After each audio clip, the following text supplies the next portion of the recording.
Ciao ragazzi e bentrovati in un nuovo video. Allora, oggi un nuovo video versus e metteremo a confronto una console dell'89, ossia il mio Famiclone, e poi vi spiegherò perché il Famiclone, con una console, diciamo, della scorsa generazione, non avendo io una di ultima generazione, tra PS4 e Xbox One, e prenderemo di mira l'Xbox One S in particolare.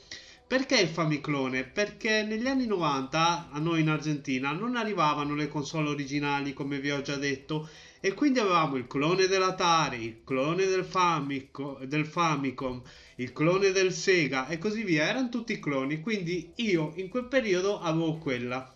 Partiamo dalle differenze hardware.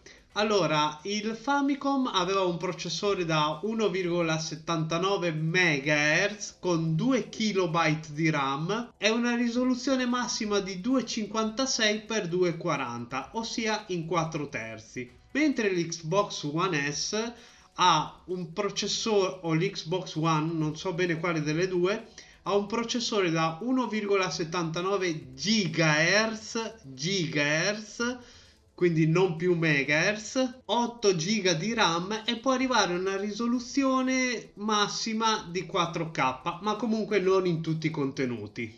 E come potete vedere qui, il controller del Famicom aveva un cavo abbastanza corto, eccolo qua, mentre l'Xbox One ha il controller wireless. Voi vi chiederete perché? Vabbè, non è solo una questione di comodità, ma questo cavo così corto era in funzione che avevamo dei TV molto piccoli da 14, massimo 16 pollici su cui giocavamo e stavamo molto vicini alla TV per vedere, quindi non c'era bisogno di un cavo così lungo.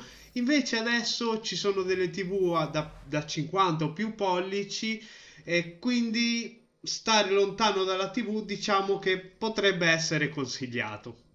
Parliamo degli accessori. Negli anni 90 era l'inizio della sperimentazione degli accessori, come potrebbe essere la pistola per il Famiclone e il NES, il guanto per il NES, non so se vi ricordate il glove, quella cosa che potevate comandare il gioco con la mano, cioè un tremendo fallimento, ma comunque era l'inizio degli accessori.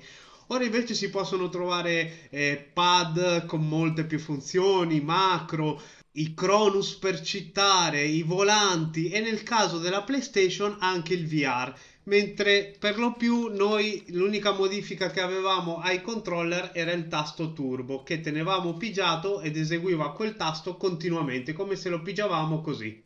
Come cultura e impatto sociale, abbiamo che le console una volta, grazie al casino che aveva combinato Atari, erano viste di malo modo, quindi pressoché un fallimento. Gli home computer erano più alla portata. Quindi uscire con un prodotto che si chiamasse console era un rischio. Quindi il Famicom altro non è che Family Computer, l'acronimo di Family Computer, che fa uscire un prodotto che sarebbe una console, ma non sotto il nome di console per evitarne il non successo. Poi i giochi una volta erano difficilissimi, avevi 3 vite, dopo quelle 3 vite morivi, magari ne guadagnavi una durante il livello, ma se morivi poi ti toccava ricominciare tutto da capo. I continui, se c'erano, erano limitati e i giochi con i salvataggi erano veramente pochi.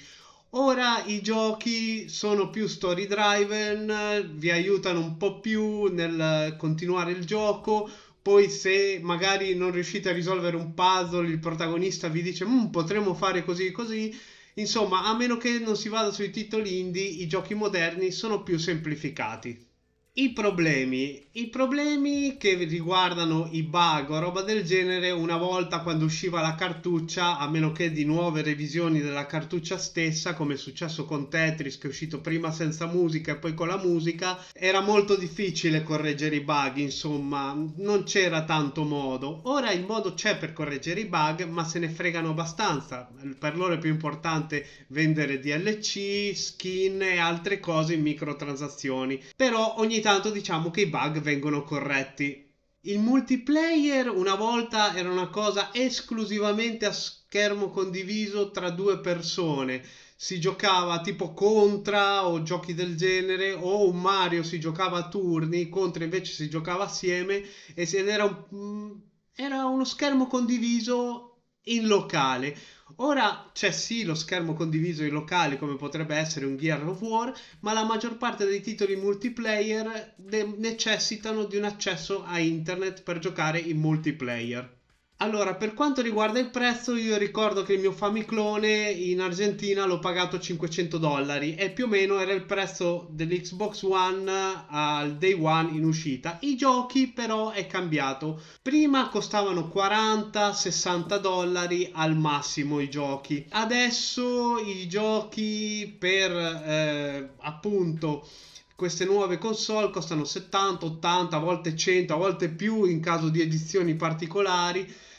La buttano sulla scusa che costa di più produrre, diamola per buona, però sinceramente i giochi nuovi costano molto di più e a meno che non si vada su siti di chiavi, comprarli in digitale o fisico è la stessa cosa come prezzo e una volta c'erano solo in fisico.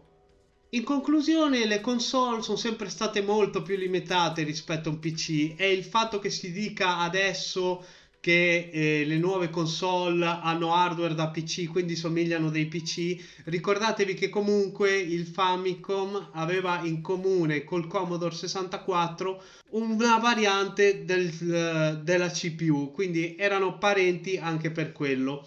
Però con le limitazioni basta pensare che a PS5 adesso non c'è neanche più il browser, gliel'hanno tolto. Per quanto riguarda la console war, che qualcuno dice i ragazzini da adesso si mettono a fare console war. Ragazzi, chiedete a qualcuno degli anni 90 se si ricorda la console war che c'era tra Nintendo e Sega. Ok ragazzi, per questo video era tutto. Enjoy!